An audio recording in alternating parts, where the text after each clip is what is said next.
Thank you, Foreign Minister. Elise Labott with CNN. I have two questions for you. First of all, I think even in Israel and among some defense analysts, there's been an understanding that while the ceasefire may take effect, that there hasn't been a fatal blow, if you will, to Hamas, that they still may be able to launch some rockets at you, and you still are going to have this nagging problem of Hamas. So I'm wondering, if there is no ultimate military solution, what is the solution to dealing with Hamas so that you can get on with the business of negotiations with the Palestinians?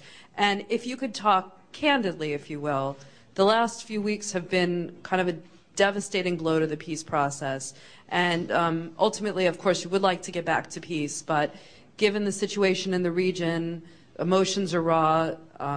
There'll be a serious time of rebuilding for the Palestinians. Could you talk about the realistic chances for the Annapolis process and how you think you'll be able to get that back on track? Yes, and thank you for your question. When we were here in Annapolis and Israel initiated, adapted this Annapolis process, we decided to act in a dual strategy. And what we are doing today in Gaza Strip is not against the peace process, but it serves the peace process. Because the idea is that Israel starts a peace talks with the pragmatic leadership in the Palestinian Authority. It means Mahmoud Abbas as the president and Salam Fayyad as the prime minister. And I'm the one who's nominated to be the Israeli chief negotiator. I had hours and hours of talks after Annapolis with Abu Ala, the representative on the Palestinian side. But in order to reach a peace process, this is something that we can do only with those who understand and share our vision and the international vision and the United States vision of two states for two peoples living side by side in peace and security. Hamas is not part of it. The region is being divided to two different camps. One is the camp of moderates, and the other is the camp of extremists, and Hamas belongs to the others. To those who cannot accept the right of Israel to exist. They don't support the idea of two states for two peoples because they don't accept the right of Israel to live. They spread agenda of hatred. They are part and they are being supported by Iran with missiles, by Syria when the headquarters are in Damascus, and Hezbollah. And during the military operation, they called Hezbollah to join this. And Hezbollah didn't join because we gained deterrence. So there are answers that a military operation can give. I'm not talking about Hamas as a movement. These were not the goals of the military operation. But Hamas is a terrorist organization who takes Gaza Strip as a place not in order to create some hope for the Palestinians, but to target Israel. We gave an answer. And if after the military operation they target Israel again, so we can launch another one and another one, because this is a war against terror. And a war against terror doesn't end with a peace process, shaking hands in the White House. This is not the idea. And Israel, it's not anymore the Israeli-Palestinian conflict. This belongs to the past. We have a conflict.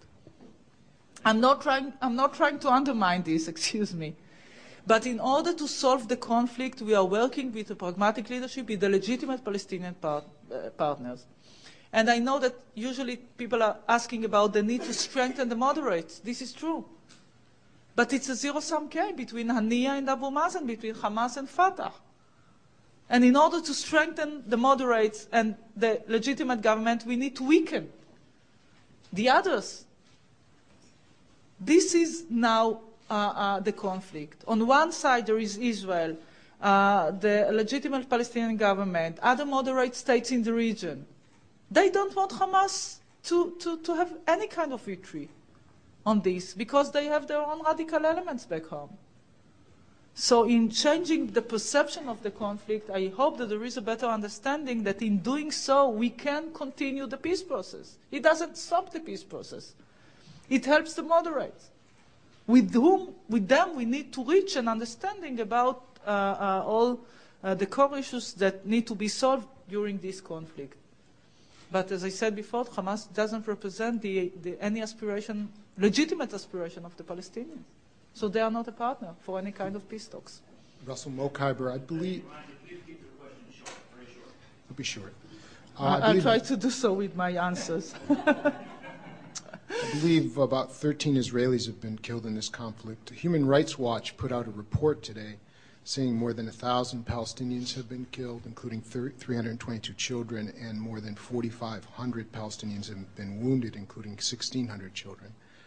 The report says, accuses Israel of engaging in war crimes. In particular, it says that the Israeli Defense Forces have urged civilians in Gaza to go to, for their own safety, to go to the city center and then bomb the Gaza city center with 155 millimeter artillery shells. And it says that here's what it says. I'd like her response to this. By using this weapon in such circumstance, Israel's committing indiscriminate attacks in violation of the laws of war. I'd like your response to that. No. Israel is acting not only according to the international law, but according to our values. And the Israeli soldiers are trying to avoid any kind of civil casualties.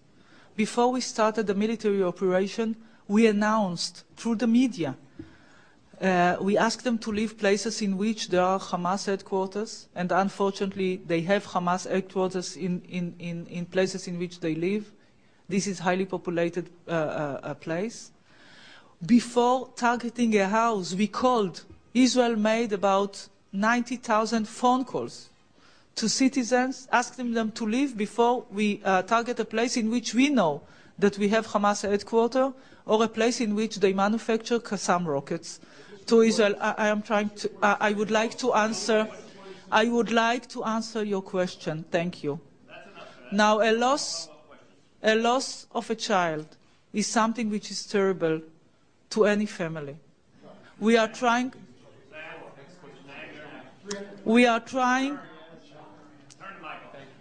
No, I want before, but I would like. See, it's very important. It's very. It is. I would like to give an answer not to you, but to those who ask this question, and they really care, because we do care for the loss of life of civilians.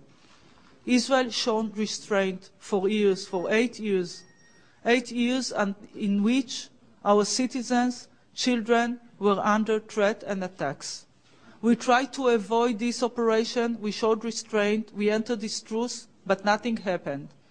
But there is a huge difference, and I would like the international community to make this distinction.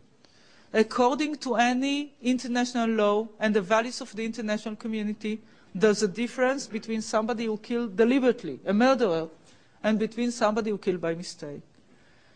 And I want the international community to judge Israel according to our values and what we are doing.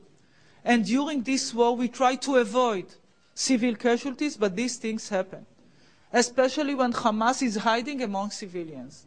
Abuse the fact that they are not willing or they cannot tell them to leave these places. And we are trying to keep the humanitarian situation as better as we can. It's not a simple thing to do, especially not in Gaza Strip. But I would like to assure you that in each and every part of this operation, we are trying to avoid civil casualties. Thank you. Thanks. Please. Peter, I'm sorry, you're allowing speeches. I'm sorry, Peter, I respect you tremendously, but you're allowing speeches here and you're allowing virtually no questions. Why did you, the Sam Husseini from IPA Media, why did you continue the blockade of Gaza? And you continue the blockade of Gaza. You've stopped several civilian boats from giving aid, the Free Gaza boat, for example. You cited a blockade as the cause for the 1967 war. When you had a truce with Hamas, you continued the blockade of Gaza, a cause for war by your own definition. And no, Peter, you're being very unfair, Peter.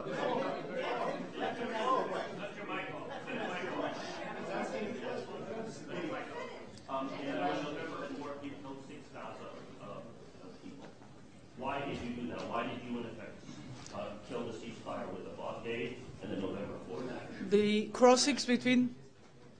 crossings between Israel and Gaza are open for humanitarian needs, and they were open for humanitarian needs during the truce, before that, and even now during the military operation. Thank you.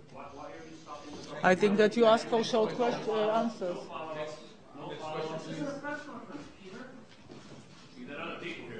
Foreign Minister, my name is Abdulrahim Fuqara from Al Jazeera. May I first of all just get you to respond to something we just got on AFP, which says Israel's Security Cabinet will vote on Saturday on a proposal for a unilateral ceasefire in the Gaza Strip, Israeli media reports said.